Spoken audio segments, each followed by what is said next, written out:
Hello, welcome to Medify Pulse. आज हम देखेंगे कि ड्रॉपर की 2027 में अगर कोई बच्चा ड्रॉप ले रहा है तो उसकी स्ट्रैटेजी क्या होनी चाहिए। अब देखो, रीनीट का एग्ज़ाम तो हो चुका है। किसका? रीनीट का एग्ज़ाम आपको पता है कि हो चुका है, ठीक है। तो रीनीट में अब हो सकता है कि किसी के मार्क्स जो है इतने नहीं आ रहे हैं, ठीक है, कि जो इस साल सिलेक्शन हो सके, तो उसे हो सकता है कि ड्रॉप लेना पड़ेगा। तो ड्रॉप लेना पड़ेगा तो ड्रॉपर की स्ट्रैटेजी क्या होनी चाहिए, ठीक है। तो हम देखेंगे कि ड्रॉपर जो है ना, ध्यान से सुनना, ड्रॉपर की पहली बात तो क्या है, ड्रॉपर की प्रॉब्लम क्या है। पहले हमें ये देखना पड़ेगा कि ड्रॉपर की प्रॉब्लम क्या है, ठीक है। वो ड्रॉपर के साथ दिक्कत क्या होती है। पहली चीज़ तो वो क्या सोचता है कि मैं ना इस साल जब मैं तैयारी करूँगा, पहली चीज़ वो क्या सोचेगा कि मैं इस साल ज़ीरो से तैयारी करूँगा और हीरो बन जाऊँगा। सबसे पहली चीज़ इसका यही सोचना गलत है। उसे ये सोचना कि वो ज़ीरो से स्टार्ट करेगा। अगर कोई ड्रॉपर ज़ीरो से स्टार्ट करने की सोचता है तो वो जो है वो सही बात नहीं है एक ड्रॉपर के लिए, ठीक है। तो अगर हम इसमें देखें तो वो पहली बात तो वो ज़ीरो नहीं है, उसके कुछ मार्क्स आ रहे होंगे, जैसे मान लो 400 आ रहे हैं, 450 आ रहे हैं, ठीक है, या फिर मान लो ये 500 के आसपास आ रहे हैं, ठीक है। तो उसे क्या है, ये ज़ीरो से तैयारी स्टार्ट नहीं करनी चाहिए। सबसे पहली चीज़ तो ये। और भी पहली तो प्रॉब्लम ये है। दूसरी प्रॉब्लम क्या है कि वो ना क्या करेगा कि वो ये सोचेगा कि उसे या तो वो ऐसी वीडियो देख लेता है या जो भी है, कि वो क्या करेगा, वो बोलेगा कि एक साल ना मैं किसी से मिलूंगा नहीं, किसी से बातें नहीं करूँगा, ठीक है, अपना अलग रहूँगा, किसी से भी बातें नहीं करूँगा, सारा टाइम अपना पढ़ाई पे लगाऊंगा। ये सारी चीज़ें ना वो ये सोचता है। ये सारी चीज़ें ना इंसान को नेगेटिविटी की तरफ ले जाती है। पॉजिटिव रहने के लिए हमें पॉजिटिव लोगों के साथ इंटरेक्शन पूरे साल में करना बहुत ज़रूरी होता है। अकेले रह के ना, अगर आप सोचोगे कि हम अकेले रह के तैयारी कर लें तो वो पॉसिबल नहीं है। एक साल का पूरा फेज़ है, इतना सारा सिलेबस होता है, उसमें हम सोचें कि अकेले रह के कर लें तो वो नेगेटिविटी की तरफ ज़्यादा ले जाएगा। तो ज़्यादा अच्छा है कि पॉजिटिव लोगों के साथ, पॉजिटिव आपके दोस्त हो सकते हैं, आपके घर वाले हो सकते हैं, तो समझ आई बात नहीं है। तो उनके साथ हमेशा क्या करना है, आपको इंटरेक्शन करते रहना है ना। ऐसा नहीं सोचना कि अब तो ऐसी तैयारी करूँगा कि अब सीधा लोग मेरा जो है नाम सीधा न्यूज़पेपर में पढ़ेंगे कि मेरे तो इतने, है ना। या फिर अननेसेसरी का प्रेशर क्रिएट नहीं करना है, ठीक है। या फिर क्या कि जैसे मान लो, और एक प्रॉब्लम और है ये बच्चों में कि अगर कोई ड्रॉपर का बच्चा होता है तो वो क्या सोचता है कि मैं हर चैप्टर में ना, जब अब इस बार जो तैयारी करूँगा ना, ऐसी तैयारी करूँगा कि हर चैप्टर में ना PhD कर लूँगा, ठीक है। तो वो क्या सोचता है कि हर चैप्टर में क्या कर लूँगा, PhD कर लूँगा। ये भी सबसे बड़ी दिक्कत वाली बात है कि अगर वो हर चैप्टर में PhD करेगा, वो क्या करता है, शुरू में क्या पढ़ता रहता है, कई महीने तक वो वेक्टर पढ़ता रह जाता है, कई महीने तक यूनिट डायमेंशन पढ़ता रह जाएगा, ठीक है। तो ये, और सोचेगा हर चैप्टर पे 500 सवाल कर लूँ। ये सारी चीज़ें बेकार हैं। अब ये चीज़ें आपको नहीं करनी है ना। दुनिया ऐसे नहीं कि पूरा एक साल दुनिया से बिल्कुल अलग रहना है, ठीक है, पूरा हर चैप्टर में PhD कर लेंगे, ये सारी चीज़ें नहीं है। समझ में आई बात नहीं है। तो ऐसा नहीं कि मैं किसी से बात नहीं करूँगा, ये सारी चीज़ें नहीं करनी चाहिए। ये सारी चीज़ें क्या होती है, नेगेटिविटी की तरफ ले जाती है, और इससे जो है हमारा क्या कहते हैं, इफेक्टिव पढ़ाई नहीं हो पाती है। तो इसमें ना ये सारी चीज़ें आपको ना, ये सारी चीज़ें हैं कि मान लो हमें दुनिया से अलग रहना है, ये सारी चीज़ें हैं कि मैं बिल्कुल ज़ीरो से एकदम हीरो बन जाऊँगा या फिर PhD कर लूँगा हर चैप्टर में, ठीक है, कोई भी सवाल आए मैं उसको कर लूँगा। ये सारी, आपके पास लिमिटेड टाइम है, सिर्फ 10 महीने के आसपास बचे हैं।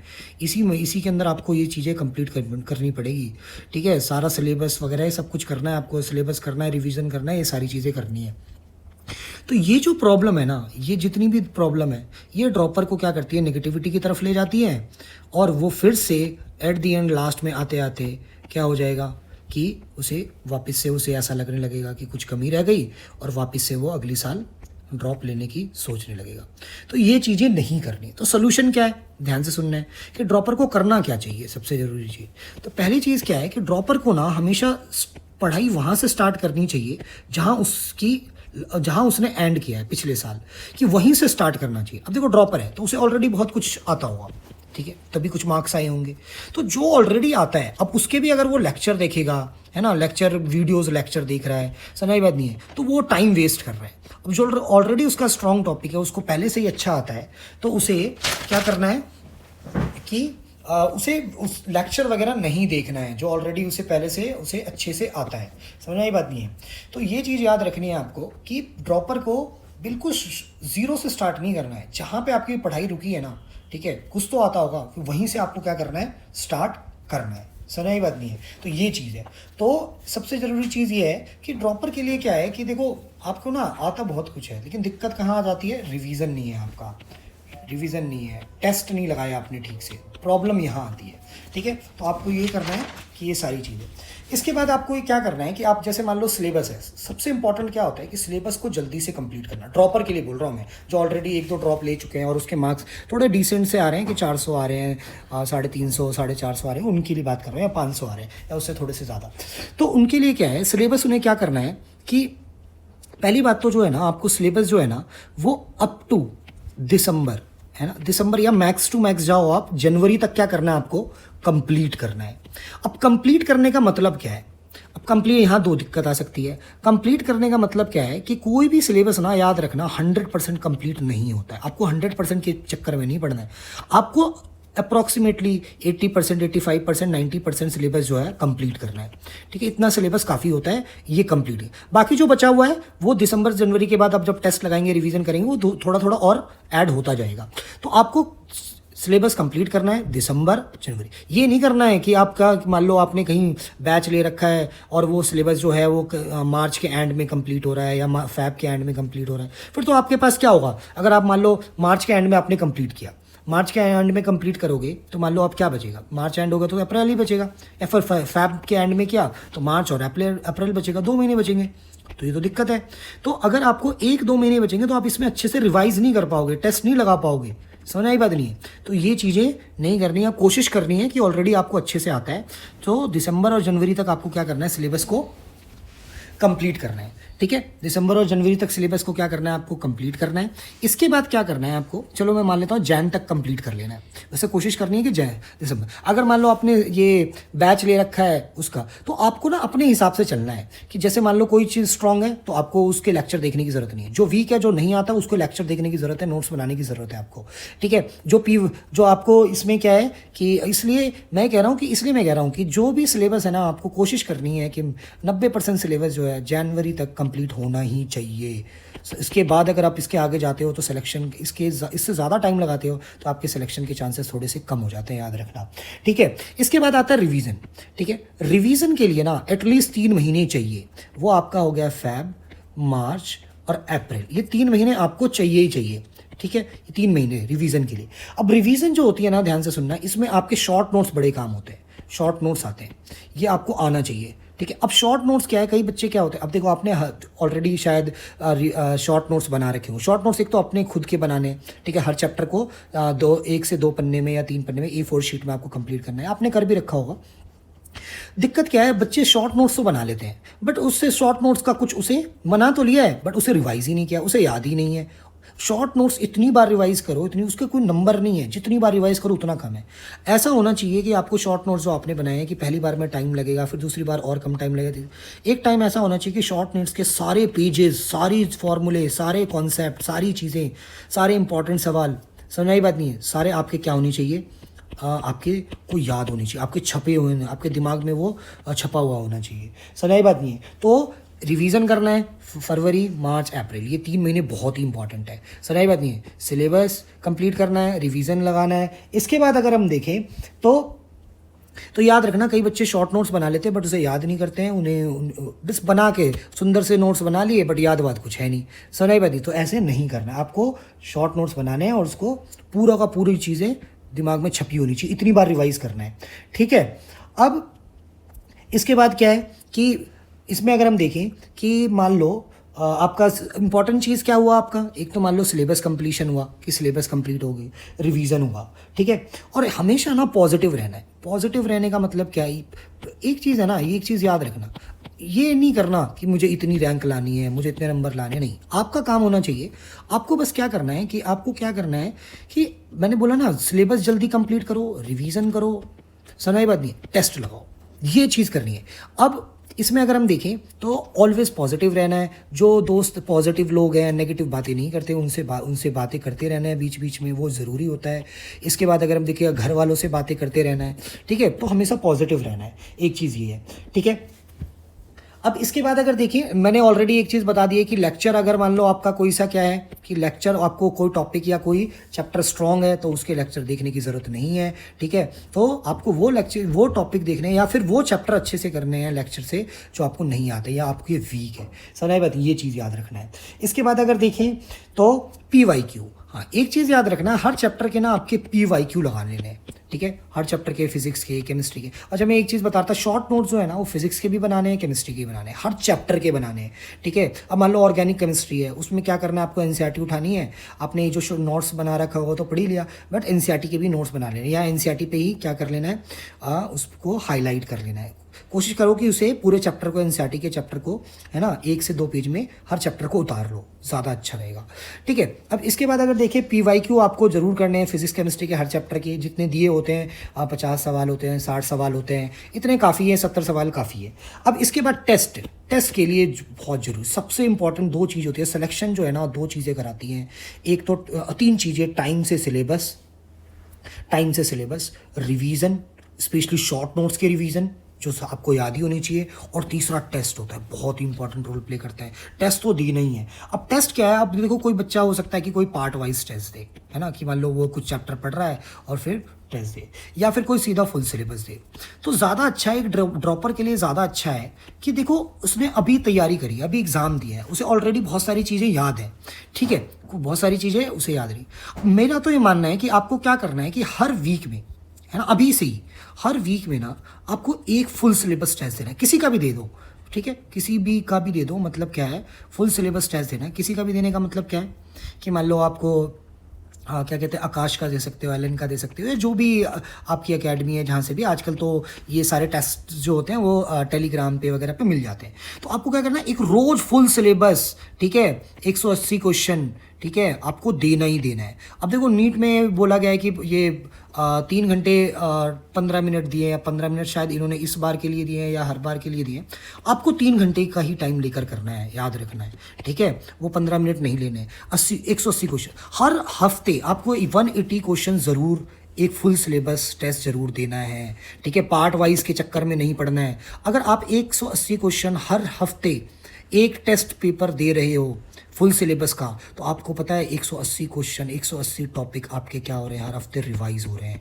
वो मैटर नहीं करता कि आपके नंबर कितने आ रहे हैं, नंबर ज़्यादा आ रहे हैं, कम आ रहे हैं, वो मैटर नहीं करता। मैटर ये करता है कि आपने वो 180 टॉपिक, 180 क्वेश्चन को हर हफ्ते देखा है, 180 टॉपिक आपके रिवाइज हो रहे हैं। अब आपने क्या करना है, एक टेस्ट देने के बाद क्या करना है, आपको एनालिसिस करनी है। एनालिसिस के लिए जितना टाइम लग जाए उतना टाइम देना है एनालिसिस के लिए, है ना। 3 घंटे लग जाए, 5 घंटे लग जाए, 1 दिन पूरा लग जाए, आपको एनालिसिस के लिए देना ही देना है, ठीक है। आप 180 क्वेश्चन अगर आप हर एक पर वीक अभी दे रहे हो, बाद में तो जब रिवीजन का टाइम आएगा आपको, तो फिर हर एक दिन में, हर ऑल्टरनेट डे में, आगे हर डेज में आपको क्या करना पड़ेगा, एक फुल सिलेबस टेस्ट देना पड़ेगा। बट अभी एटलीस्ट हर हफ्ते एक फुल सिलेबस टेस्ट देना है। उसको क्या करना है, फिर एनालिसिस करनी है, नंबर कितने आए उसके लिए परेशान नहीं होना है।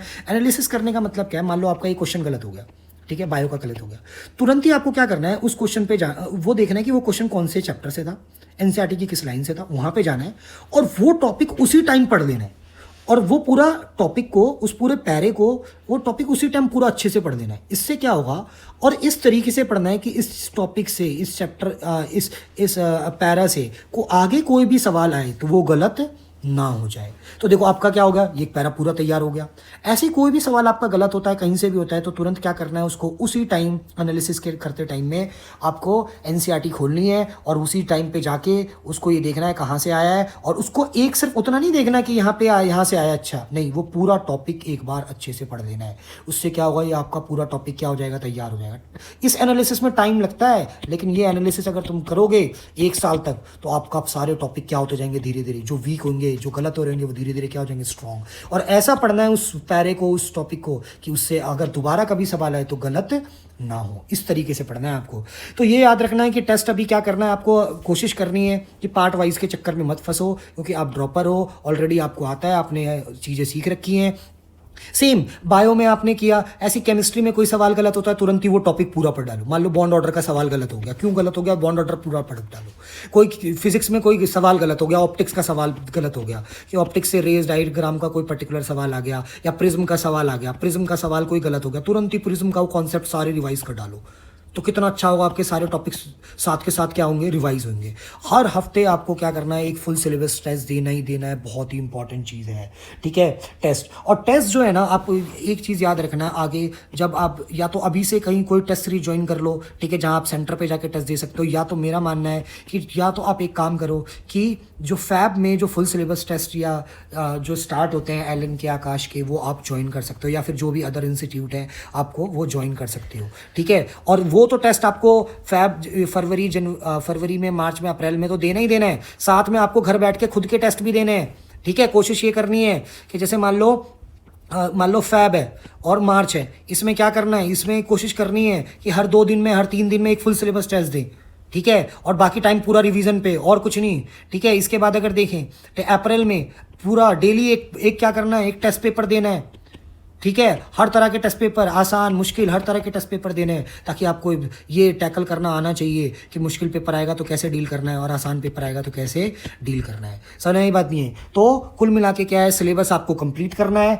ठीक है, जनवरी तक। शॉर्ट नोट्स आपको सिलेबस कंप्लीट करना है, तो शॉर्ट नोट्स आपको फिजिकल बनाने हैं, फिजिक्स और केमिस्ट्री के शॉर्ट नोट्स बनाने हैं। फिजिक्स और केमिस्ट्री को अगर पहले बना रखे हैं, उसी को यूज़ करना है, दोबारा से नहीं बनाने हैं। उसी के अंदर कुछ चीज़ें ऐड करनी है तो कर लो। कोई आपने PYQ लगाया किसी चैप्टर का, आपने देखा कि मेरे कोई PYQ गलत आ गया, कोई गलत हो गया, उसमें ये फॉर्मूला लगना था, वो आपके शॉर्ट नोट्स में नहीं है, तो उसे क्या करना है आपको कि तुरंत ही उस फॉर्मूले को आपको उस फॉर्मूला शीट में शॉर्ट नोट्स में लिख लेना है। समझाई बात नहीं है। लेक्चर वही देखने हैं जो आपके वीक हैं, जो आपको टॉपिक बिल्कुल नहीं आते हैं, ठीक है। कई लोग मैंने देखा है रिवीजन भी क्या करते हैं, रिवीजन भी किससे करते हैं, लेक्चर्स, उनके लेक्चर के रिवीजन लगा दिए जाते हैं कि रिवीजन लेक्चर, ठीक है, उधर रिवीजन यहाँ से करो। मैंने देखा ये करते, कितनी बेवकूफ़ी है कि लेक्चर भी मतलब रिवीजन के लिए भी रिवीजन खुद करना होता है, कोई दूसरा नहीं कराएगा रिवीजन, खुद से करना है जो आपने पढ़ा है, जो आपने शॉर्ट नोट बनाए हैं। लेक्चर देख के नहीं होने वाला है रिवीजन के लिए भी लेक्चर देख रहे हो तो इसका मतलब सिलेक्शन नहीं होने वाला आपका, सिलेक्शन के चांसेस बिल्कुल कम हो जाएंगे आपके। तो रिवीजन के लिए लेक्चर नहीं देखना है, याद रखना, ठीक है। तो ये चीज़ है, आपको क्या बोला मैंने, सिलेबस कंप्लीट करना है, कोशिश करना है जनवरी तक, ठीक है। शॉर्ट नोट्स उसको पूरा याद होना चाहिए, शॉर्ट नोट्स, ऐसा नहीं कि बना के रख लिया फिर कोई फायदा नहीं है बनाने का, फिर उसको फेंक दो, उससे ज़्यादा अच्छा है, ठीक है। शॉर्ट नोट्स को बनाना है, ठीक है। और लेक्चर बता दिया मैंने आपको, और इसमें रिवीजन बताया मैंने। रिवीजन के लिए मेन जो रिवीजन है आपका फैब, मार्च और अप्रैल है, ठीक है। हमेशा पॉजिटिव रहना है। PYQ हर चैप्टर के क्या कर लेना है, कंप्लीट कर लेना है। जो PYQ के सवाल कोई मुश्किल लगते हैं उसको स्टार लगा लो, क्योंकि उसको दोबारा भी करने हैं, ठीक है। या फिर आपको उससे पहली बार नहीं हुआ तब भी स्टार लगा लो, उसे दोबारा, जो एक बार में हो गए बहुत आसान थे उसे दोबारा करने की जरूरत नहीं है, याद रखना। और एक बुक जो है, ठीक है, कोशिश करो उसको 10 बार कर लो, ठीक है, बट 10 बुक मत करो, एक ही बुक करने हैं, ठीक है। 10 बार कर लो, 15 बार कर लो, वो ज़्यादा सही है। कोई मॉड्यूल है आपका वो कर लो, PYQ लेकिन उसके अंदर जरूर होना चाहिए, ठीक है। तो कोशिश ये करनी है कि ये सारी चीज़ें आपको जो भी है ड्रॉपर के लिए ज़रूरी है। ड्रॉपर क्या करता है, वो कोशिश करता है ये इन लूप में नहीं फंसना है कि हमें बहुत ही बिल्कुल PhD कर लेनी है और पूरा ऐसा अगले साल हम इतनी अच्छी रैंक ला देंगे कि दुनिया देखती रह जाएगी, ठीक है। दुनिया कुछ नहीं देखती रह जाएगी, दुनिया मजे लेगी, याद रखना। तो इसलिए क्या कह रहा हूँ कि हमें क्या करना है, थोड़ा सा सिस्टमेटिक वे में करना होगा, ठीक है। PhD नहीं करनी है, नीट का एग्ज़ाम निकालना है, याद रखना, ठीक है। Okay, thank you so much. कोई फीडबैक हो तो ज़रूर बताना, आगे भी मैं आपको इसी तरह की कुछ इंपॉर्टेंट चीज़ें आपको बताता रहूँगा।